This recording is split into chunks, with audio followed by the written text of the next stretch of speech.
말씀 보시겠습니다. 요엘서 2장입니다. 요엘서 2장 18절에서 32절까지 성경 12월 18일이군요.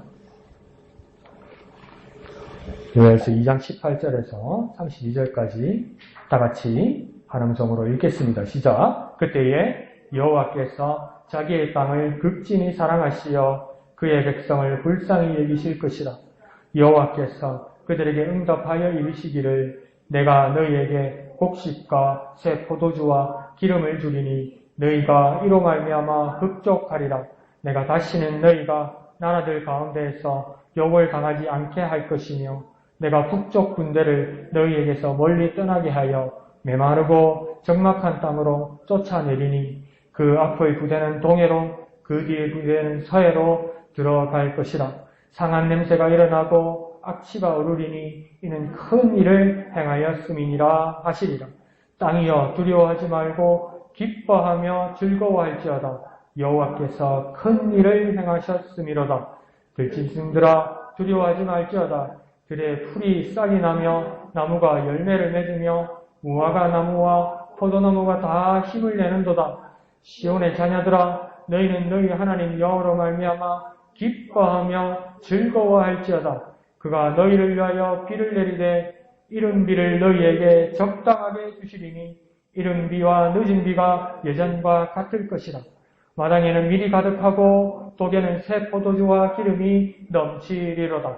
내가 전에 너희에게 보낸 큰 군대 곧 메뚜기와 느치와 황충과 팥종이가 먹은 횟수대로 너희에게 갚아주리니 너희는 먹되 풍족이 먹고 너희에게 놀라운 일을 행하신 너희 하나님 여호와 이름을 찬송할 것이라. 내 백성이 영원히 수치를 당하지 아니하려거든. 그런즉 내가 이스라엘 가운데에 있어 너희 하나님 여호와가 되고 다른 이가 없는 줄을 너희가 알 것이라. 내 백성이 영원히 수치를 당하지 아니하리로다.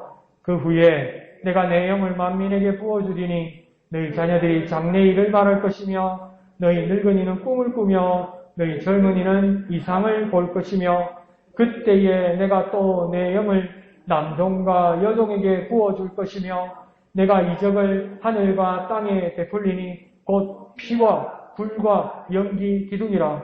여호와의 크고 두려운 날이 이르기 전에 해가 어두워지고 달이 핏빛같이 변하느니와 누구든지 여호와의 이름을 부르는 자는 구원을 얻으리니 이는 나 여호와의 말대로 시온산과 예루살렘에서 피할 자가 있을 것이며 남은 자 중에 나 여호와의 부름을 받을 자가 있을 것임이니라. 아멘. 자, 요엘서 2장을 가면서 벌써 우리 수요일날 말씀을 나누었을 때 오양미 집사님이 말씀하시는 것처럼 막 재앙, 가뭄, 막 피해 이런 걸 이야기하는데 하나님 그걸로 끝나지 않을 것이다. 하나님께서 그렇게 우리에게 경고하시고 나서 회복하게 해주실 것이라는 그런 소망을 가지면서 우리가 그날 마쳤는데 드디어 오늘 요엘서 2장 18절에 보면 하나님께서 회복을 말씀하십니다.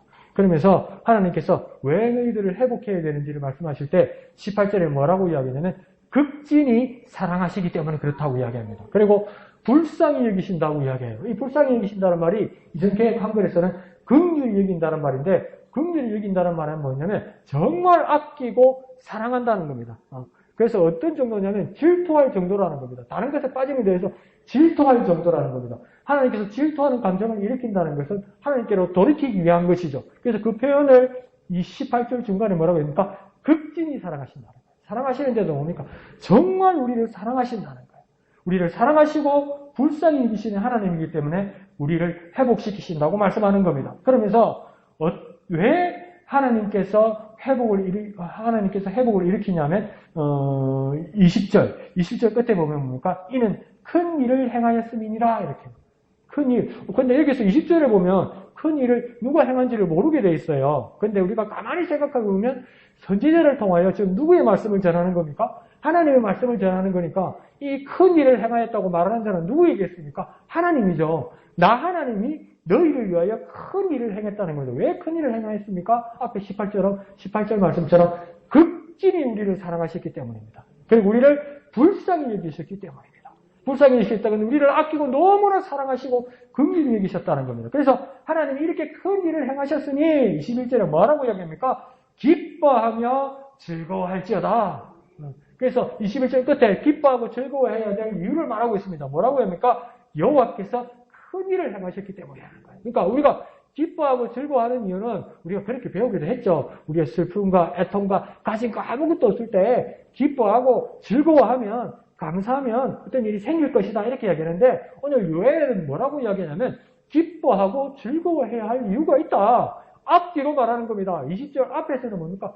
큰 일을 행하였다. 21절 끝에는 뭡니까? 그 큰 일을 행하신 이가 누구냐? 여호와 하나님이라고 이야기하는 겁니다. 그러니까 우리가 기뻐하고 즐거워해야 할 이유는 여호와 하나님께서 저와 여러분을 위해서 큰 일을 하셨다는 겁니다.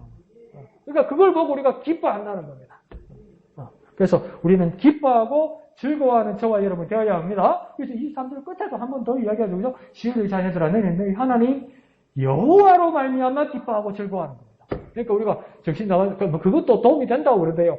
막 슬프고 아무 생각 없어도 억지로라도 막 웃으면 몸에 화학 반응이나 작용이 나타나서 막 건강을 도와준다고 이야기하는데 여기서는 뭐라고 하냐면 너희가 그렇게 기뻐하고 즐거워할 이유가 있는데 23절에 누구 때문에 누구로 말미암아 여호와로 말미암아 기뻐하고 즐거워해야 한다 이 말입니다.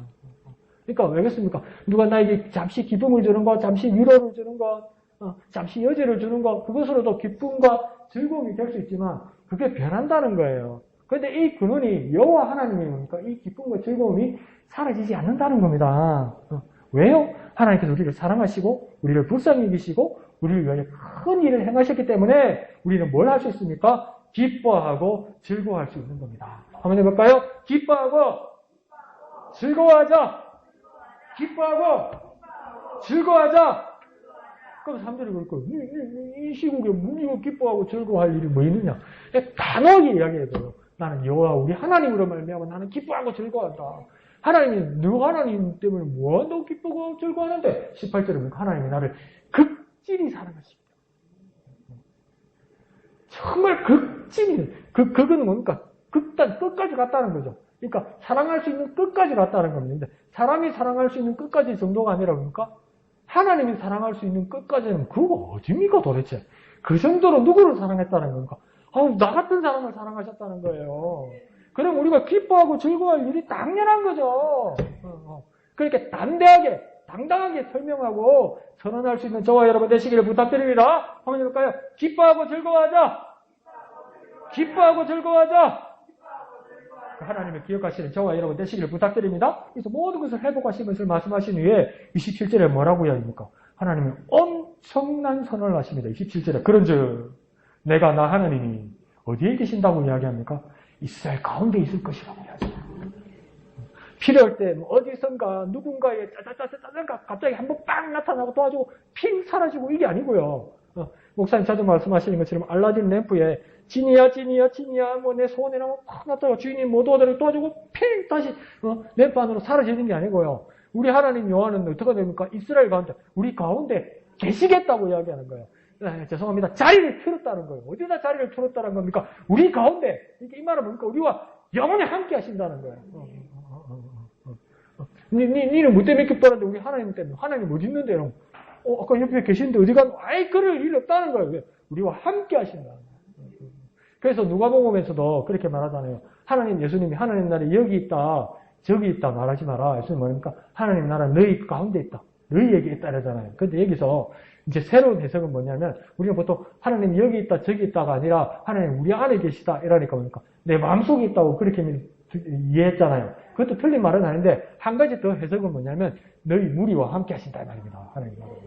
그러니까 우리 그리스도를 믿는 우리 공동체와 하나님 함께 하신다는 겁니다. 오늘 여기 하나님도 뭐라고 합니까? 17절 이스라엘 가운데 있었다는 거예요. 가운데 계신다는 거예요. 뭡니까? 떠나지 않으신다는 거예요. 함께 하신다는 거예요. 그러면서 뭡니까? 너희 하나님 내가 이제 너희의 하나님 여호와가 될 것이다. 그리고 뭘 깨닫게 된다는 겁니까? 다른 이가 없는 줄을 너희가 알 것이다. 이건 협박하는 게 아니고 너희가 그렇게 알 것이다. 그렇게 깨닫게 될 거라는 겁니다. 하나님 밖에는 없다는 것을 내가 강요하거나 내가 협박하거나 억지로 주입시키는 것이 아니라 너희가 깨닫게 될 거라는 겁니다. 그래서 어떨 때는 호응을 하고 어떨 때는 이해를 했는데 내가 나이가 먹을수록 이거는 아니다 생각인 게 뭐냐면 어떤 사람들은 아주 냉정하게 말해요. 당신 열심히 신앙생활하고 열심히 믿음생활하고 어떤 사람은 어디서 열심히 종교생활하는데 가만히 보면 종교도 세뇌 같아요. 이렇게 얘기해요. 세뇌. 막 주입시켜주면 그게 세뇌되어서 이제 그게 막 뭡니까 닳고 닳아서 자동으로 막 나오는 말 있잖아요. 자동으로 나오는 믿음 있잖아요. 그게 종교고 믿음이라고 이야기해요. 그런데 여기서 오늘 뭐라고 이야기합니까? 그렇게 집어넣은 거 아니라고 이야기해서 뭡니까? 너희가 알 것이라고 이야기해요. 이 말은 뭡니까? 내가 깨닫게 된다는 거예요. 하나님밖에 없다는 것을 내가 주입받거나 세뇌받은 게 아니고 내가 살고 내가 쳐다보고 내가 바라보니까 내가 깨달았다는 거예요. 하나님밖에 없다는 걸 깨달았다는 거예요. 그러니까 우리에게 주신 이 깨달음이라는 게 얼마나 큰 은혜인지 봅니다. 네가 믿으니 나도 믿는다. 안 그러면 저게 다수가 믿으니까 나도 따라가겠다. 안 그러면 뭡니까? 목사님이 막 괴롭히고 막 외하라고 2인 2, 3은 2, 4, 8처럼 계속 말씀을 집으려고 주입되니까 그게 믿음인 줄 알았는데 아니요. 알게 될 거라고. 네가 깨닫게 될 거라고. 근데 내가 뭘 깨달았다는 겁니까? 내가 뭘 보게 됐다는 겁니까? 나와 함께 하시는 하나님을 보게 되었다는 거예요. 우리 가운데 계셔서 떠나지 않는 하나님을 보게 되는 거예요. 이게 얼마나 큰 은혜입니까? 얼마나 다른 종교와 차이지는 이야기입니까, 이게. 그러니까 우리 믿음에 자부심을 가지십시오. 하나님 우리에게 깨닫게 해주시는 겁니다. 알게 해주시는 겁니다. 내 무릎을 치게 만드는 겁니다. 그러면 이 믿음은 변하겠습니까? 변하지 않겠습니까? 안 변하지요. 내가 깨닫는 거니까. 강요받은 것도 아니고 협박받은 것도 아니고 맞아서 배운 것도 아니니까. 그래서 그 하나님을 알게 되는 놀라운 축복 가운데 있게 되시기를 예수님 이름으로 축원드립니다. 자, 그러면서 우리가 이렇게 될 것이라고 무엇을 보장해 주십니다. 그렇지요. 그러니까 말한 것, 들은 것만 해도 기분 좋고 고마운데 하나님 우리 가운데 계시고 우리 무리와 함께 하시고 우리를 떠나지 않으시는 이 약속만 받아도 정말 좋은데 28절 이후로 보장하십니다. 증거를 주십니다. 무엇을 보장하고 있습니까? 28절에요. 내 영, 곧 뭡니까? 하나님의 영. 근데 29절에 한 번 더 말합니다. 내가 내 영, 나 하나님의 영, 하나님 당신의 영, 내 영을 어떻게 한답니까? 부어줄 거라고 이야기하는 거예요. 그러니까 이 지나가는 말이 아니라 실수로 한 말이 아니라 가능성 없는 말은 그냥 흘린 말이 아니라 내가 지난주에 그런 말을 했던 거 실수인 것 같은데 요즘 잘 모르겠는데 그런 말이 아니라 두 번이나 내 영, 하나님의 영을 부어주신다고 말하면서 이것은 확실한 말씀, 곧 약속이라고 이야기하는 거예요. 확인시켜주는 약속이라고 이야기합니다. 근데 뭘 부어준다고 하니까 하나님의 영을 부어준다는 거예요. 근데 어떻게 주신다고 하냐면 앞에 말씀드린 것처럼 부어주신다고 이야기하는 거예요. 그래서 여러분 밑에 그 해설에도 보면 있지만 어떤 의식을 상징적으로 표현한 거냐면 구약의 의식에서 관유, 그러니까 하나님께서 지정하신 기름, 그 기름을 부어주는 것을 의미하는데 사실은 그 기름은 함부로 쓰는 것이 아니라 성전기구나 성막기구나 하나님께서 지정한 것을 거룩하게 하기 위해서 그래서 아껴서 찍어 발랐단 말이에요. 사실은. 그런데 특별하게 언제 이 관유를 가득 부어주었냐면 대제사장 임명식 때 머리를부터 부어서 발끝까지 흐르게 가득 적셔줬다는 거예요. 머리도 젖고 수염도 젖고 이 옷도 흠뻑 젖게 부어주셨다는 거예요. 적시게 해주셨다는 거예요. 그러니까 완전 이건 어떤 말일까요? 하나님께서 온전히 머리끝부터 발끝까지 온전히 적셔주셔서 이전과는 바뀐 상태가 됐다는 겁니다. 이전엔 내가 세상적으로 살거나 비록 교회 안에 와 있어도 형식적으로 믿음인 척 했던 그런 과거에서 이제는 거룩한 기름으로 푹 부어주셔서 다 푹 적셔주셔서 다른 사람이 되었다는 겁니다. 무엇 때문에요? 하나님의 영 때문에. 하나님의 영이 부어주셔서 하나님 그냥 찍어 발라주셔서 한번 찍어 발라주셔서 팍 닦으면 없어지는 게 아니라 가득 부어주셔서 나를 적셔주셔서 이전과 나는 다른 사람으로 하나님께서 만들어주셨다는 겁니다. 그래서 하나님의 영을 어떻게 합니까? 가득 부어주셨다는 거예요. 그래서 적셔졌다는 거예요. 그러니까 하나님께서 그 귀한 기름, 아니 하나님의 당신의 영을 부어주신다는 겁니다. 그러면 뜬금없이 한번 물어봅시다. 여기서 하나님이 내 영이라고 이야기하는데 이 하나님의 영은 무엇을 말하는 겁니까? 무엇을 말할까요? 또 당연한 거 물어보니까 대답을 뭐라고요? 뭐라고요? 네, 성령 하나님이죠. 근데 우리는 이걸 아주 간단하고 아주 쉽게 말하지만 이제 우리는 복음을 알고 예수를 알고 삼위일체를 안 우리는 성령 하나님이라고 자신 있게 우리는 말할 수 있는 정말 축복된 세상에 축복된 시대에 살고 있는 겁니다. 그런데 당시 요엘 시대의 사람들은 이 하나님의 영을 어떻게 이해할까요? 똑같이 성령이라고 이해했을까요? 그럴까요? 아직은 이 시대 사람들은 삼위일체의 하나님도 잘 모르고 그래서 그분이 하나님의 영 성령이라는 것도 잘 모르고 있습니다. 그러면서도 여기서 하나님의 영을 부어주신다고 이야기할 때 하나님의 특별한 영적이고 기적 같은 능력이라고 믿었어요. 그러니까 아직은 우리가 깨달은 것보다는 조금 미흡하죠. 그렇지만 아주 특별한 것이라고 믿었어요. 영적이고 기적과 같은 능력이라고 믿었어요. 그런데도 이들은 최소한 무엇을 깨달았냐면 이렇게 미흡하게 깨달았어도 뭘 깨달았냐면 최소한 이전에 자기의 것이 아니라 100% 하나님의 것이라고 믿었다는 거예요. 나에게서는 나올 수 없는 놀라운 일이라고 믿었다는 거예요. 하나님의 영이 부어지는 일은. 내 것이 아니라고 100% 믿었다는 거예요. 그럼 내 것이 아니니까 뭡니까? 100% 하나님의 것이라고 믿었다는 거예요. 그러니까 이게 놀라운 거죠. 깨달은 뭐가 아주 미흡해도 이건 내 것이 아니라고 믿었고 100% 거룩한 하나님의 것이라고 믿었다는 거예요. 그런데 그럼 다시 한번 질문. 오늘 우리는 하나님의 영, 성령, 이 거룩하신 영이신 하나님을 100% 하나님이라고 믿나요? 이 성령을 100% 하나님이라고 믿나요? 아니면 내가 가질 수 있거나 쟁취할 수 있는 특기라고 믿나요? 성령은 하나님이시니까 내가 가질 수 있는 특기입니까? 여러분 답은 잘 알고 있죠? 그런데 뭡니까? 살다 보면 그게 자꾸 딴 길로 가죠. 성령은 분명히 하나님인데 영이신 하나님인데 거룩하신 하나님인데 자꾸 성령 하다 보니까 이게 뭔가 특기 같단 말이야. 특별한 것 같단 말이야. 그런데 100% 하나님이시는데 성령은 100% 하나님이시는 것을 여러분은 믿고 있는데 저와 여러분은 믿고 있는데 어찌 그래 성령 충만 그게 맞는데 성령 충만 계속 부르시다 보니까 그 뉘앙스가 어디서 내놓으라고 근데 채권자가 빚쟁이인데 따지듯이 요구한단 말이에요. 하나님 성령 충만 하는데 처음에는 간절하게 하다가 이게 말은 성령 충만인데 말 뜻은 내놔 이러고 있다는 거예요. 뭐 하나님 빚졌습니까? 우리가 채권이 있습니까? 이거 마치 자기가 맡겨놓은 것을 찾으려고 받으려고 또 자신의 노력으로 뺏으러 오는 것처럼 기도하는 것은 아닙니다. 하나님이 주시는 것을 하나님의 그 은혜를 감히 자격 없는 우리가 겸손하게 받아들이는 것이 성령 충만입니다. 도무지 나의 것이 아니고 도무지 나의 능력으로는 안 되는데 하나님이 주신 은혜를 내가 겸손하게 100% 받아들이는 것 이게 뭡니까? 성령 충만입니다. 내가 울고 땡깡치고 내놓으라고 쟤도 가져갔는데 나는 왜 안 주냐고 막 울고 그래서 받는 성령 충만이 아니라 감히 자격 없는 나에게 하나씩 베풀어주시는 주님의 은혜를 가득 받아들이는 것 이게 성령 충만입니다. 그러니까 성령 충만은 겸손하게 100% 하나님이 주시는 것을 받아들이는 겁니다. 그래서 내가 겸손하게 받아들일 수 있어야 돼요. 내가 감사함으로 받아들일 수 있어야 돼요. 우리 옛날 말로 황공하게 받아들여야 되는 거예요. 만극하게 받을 수 있어야 돼요. 그게 성령 충만입니다. 성령 충만은 무엇입니까? 겸손하게 하나님이 주시는 것을 받아들이는 겁니다. 한번 해볼까요? 성령 충만은 겸손하게 하나님이 주시는 것을 받아들이는 것입니다.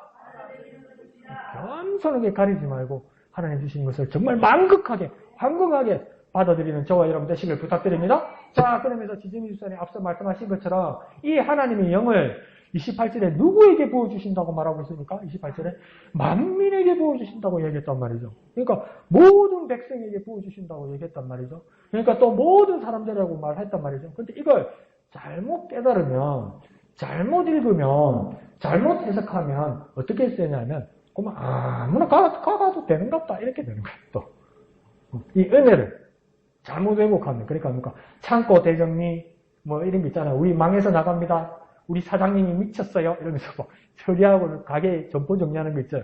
그것처럼 광고하고 떨이 처리하는 것처럼 마구 부어 던져놓고 그저 주워가면 되는 것이 하나님의 영, 거룩한 영, 성령처럼 여겨질 수도 있다는 거예요. 그렇게 말하는 만민이 아니라는 거예요.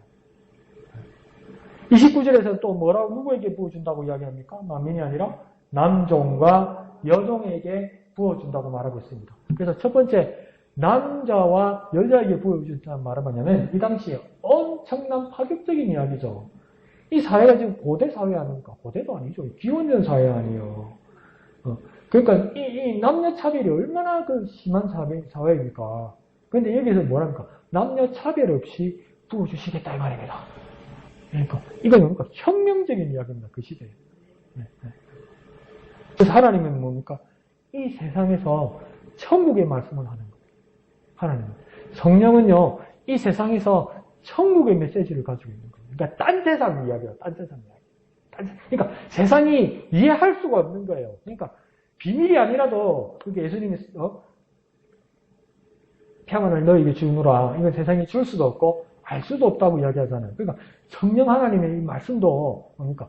그냥 비밀로 안 하고 다 열어서 줘도 이게 겸손한 마음으로 하나님을 향한 마음으로 듣지 않으면 들으면 이건 말도 안 되는 소리인 거예요. 이게 딴 세상 소리인 거예요. 분명히 숨기지 않고 복음을 다 말씀해 주셨는데도 이게 이해가 안 가니까 받아들일 수가 없으니까 딴 세상 말씀인 거예요. 근데 우리는 믿음으로 받아들이니까 이게 뭡니까? 정말 천국의 말씀이 되는 거죠. 성령의 말씀. 그러니까 성령의 말씀은 이 세상에서 천국의 말씀을 하시는 겁니다. 그러니까 우리가 얼마나 큰 은혜를 받은 겁니까? 성령 은혜로 말미암아 이 세상을 넘어서 하나님 나라 천국의 말씀을 듣게 된 겁니다. 다 말해도 못 알아듣는 거예요. 근데 우리는 알아들을 수 있는 거예요. 귀 있는 자는 성령이 교회에 하시는 말씀을 들을지어다 이렇게 했잖아요. 그 은혜를 우리가 받은 거예요. 엄청난 거죠. 엄청난 거죠. 세상 이야기가 아닙니다. 그러니까 성령의 말씀은 성령이 오시는 일은 세상 이야기가 아닙니다. 천국의 말씀입니다. 천국. 그러니까 우리는 이 세상에서 천국의 말씀을 듣고 있는 놀라운 사람들입니다. 한번 해볼까요? 성령은 이 세상에서 천국의 말씀을 하신다. 성령은 이 세상에서 천국의 말씀을 하신다. 그러니까 똑같이 말씀하시는데 여러분은 듣는 거예요. 알아듣는 거예요. 성령이 교회하시는 말씀 알아듣는 거예요. 이게 얼마나 기뻐하고 즐거운 일입니까? 내가 즐거워 기뻐하고요. 아까 전에 여러분하고 말씀 나누었던 것처럼 목사라도 나약하면 천국의 말씀으로 저를 격려해 주셔야 돼요. 막 격려해 주셔야 돼요. 아 목사 그러면 안 된다고. 힘을 내라고. 혼자 생각하면 그냥 이렇게 그냥 땅속으로 파고 들어간다고 그냥. 땅속으로 파고 들어가면 그 지옥불밖에 없다고. 하나님 나라의 말씀을 볼 수 있도록 여러분이 가지고 있는 것을 막 나눠주고 던져줘야 되는 거예요. 그게 그러니까 성령의 사람입니다. 근데 그러니까 남자와 여자를 가리지 않겠다는 거예요.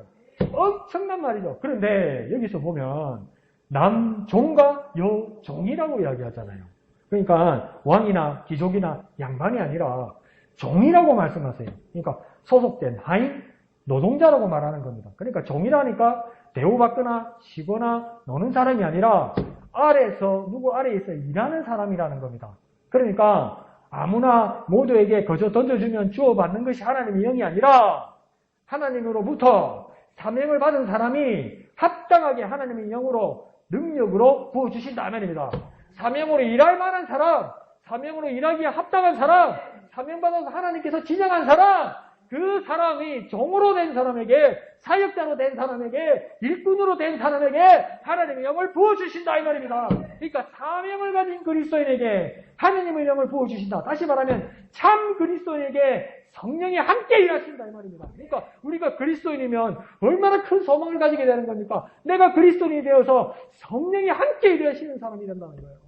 내가 참 그리스도인이면 성령이 나와 함께 일하신다는 거예요.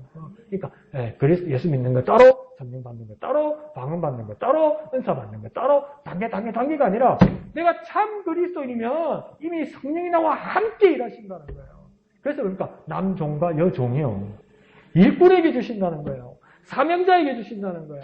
그냥 퍼져 있고 일하기 싫어하는 자에게 그걸 왜 주냐고요. 믿음이 없는 자에게 그걸 왜 주냐고요. 일하기를 원치 않는 자에게 그걸 왜 주냐고요. 주지 않으신다는 거예요. 남녀 구분은 없대. 세상에 신분의 구분은 없대. 하나님의 사명을 받은 참 그리스도인에게 성령이 함께 하신다 이 말입니다. 그래서 사명을 가진 그리스도인에게 하나님의 영을 부으시는 것처럼 참 그리스도인에게 성령이 함께 일하시는 것을 깨닫는 저와 여러분 되시기를 부탁드립니다. 한번 해볼까요? 사명을 가진 그리스도인에게 하나님의 영을 부어주신다. 참 그리스도인에게 성령이 함께 일하신다. 성령이 함께 함께 하시는 참 그리스도인 되시기를 예수님 이름으로 축복드립니다. 자, 그러면서 그 하나님의 영을 부음받은 사람에게 28절에 어떤 일이 일어난다고 이야기하면 장래일을 말하고 꿈을 꾸고 이상을 본다고 이제. 그러니까 이게 예사일이 아니죠. 그러니까 이 딴 나라의 이야기인 거예요. 그래서 30절에 이것을 뭐라고 합니까? 이적이라고 표현합니다. 그러니까 이적이나 기적이나 현상은 똑같은 현상인데 이적이라고 또 한번 표현할 때는 뭐냐면 기적이라는 것은 뭘 강조하냐면 있을 수 없는 일들이 확 일어나는 거예요. 그것도 하나님이 역사하시는 거죠. 그걸 기적이라고 하고 이적이라는 뜻은 또 어떤 뜻으로 해석하냐면 뭐냐면 하나님께서 약속하시고 하나님께서 나를 통해서 놀라운 일을 하셨다는 것을 보여주는 증거란 말입니다. 그러니까 근거가 있다 이 말입니다. 기적도 하나님이 하신 일이라서 세상 사람들이 보면 있을 수 없는 일이 일어났냐 이러는데 이적이라 말할 때는 정말 놀라운 큰 일이 일어났는데 이것은 분명히 하나님이 하신 일이라는 것을 깨닫는 걸 뭐라고 합니까? 이적이라고 합니다. 그 이적은 근거가 있는 일을 말하는 겁니다. 그런데 이 놀라운 이적들이 일어난다고 이야기해요. 그런데 뭔가 분위기가 어둡습니다. 30절에는 어떤 이적들이 일어난다고 이야기합니까? 피와 불과 연기 기둥. 31절에는 어떤 날이라고 이야기합니까? 크고 두려운 날. 그 다음 뒤에는 뭡니까? 해가 어두워지고 달이 핏빛같이 변한다고 합니다. 그러니까 막 심판하고 요엘서 앞장에서 이야기하는 것처럼 막 두려움, 가뭄, 뭐 메뚜기 재앙, 뭐 어둠 이런 것들을 막 보여주는 것 이것이 성령의 능력이라고 이야기하기도 하는 거죠. 그런데 오늘날 그러다 보니까 오늘날 성령을 따로 받았다는 사람들이 마구 이런 식으로 마구마구 겁주고 저주하고 막 사람을 협박해요. 협박할 때 효과가 있어요. 협박해서 사람을 모아요. 그래서 성공했다고 이야기해요. 그런데 오늘 결론에서 32절은 성령의 역사, 성령의 이적이 그런 식으로 끝나는 것이 아니라 32절은 뭐라고 이야기합니까? 놀라운 일들이 일어나는데 32절을 다 같이 한번 읽어볼까요? 32절 처음부터 끝까지 시작! 누구든지 여호와의 이름을 부르는 자는 구원을 얻으리니 이는 나 여호와의 말대로 시온산과 예루살렘에서 피할 자가 있을 것이며 남은 자 중에 나 여호와의 부름을 받을 자가 있을 것임이니라. 그러니까 31절과 32절 사이에서 32절이 시작될 때 저는 어떤 말을 넣었냐면 그러나 다 심판받고 다 저주받고 다 멸망한다. 이것이 이적이라고 말하는 31절. 여기서 끝나는 것이 아니라 32절 시작될 때 그러나 하나님의 영이 부음을 받은 사람, 성령의 사람들에게는 그 성령을 받은 사람 누구든지 어떤 일이 첫 번째 일어납니까? 구원을 얻게 된다는 겁니다. 그리고 또 중간에 뭐가 있습니까? 피할 자가 된다는 겁니다. 피난처가 된다는 겁니다. 마지막에는 뭡니까? 여호와의 부름을 받은 자를 찾는 것이라고 이야기하는 거예요.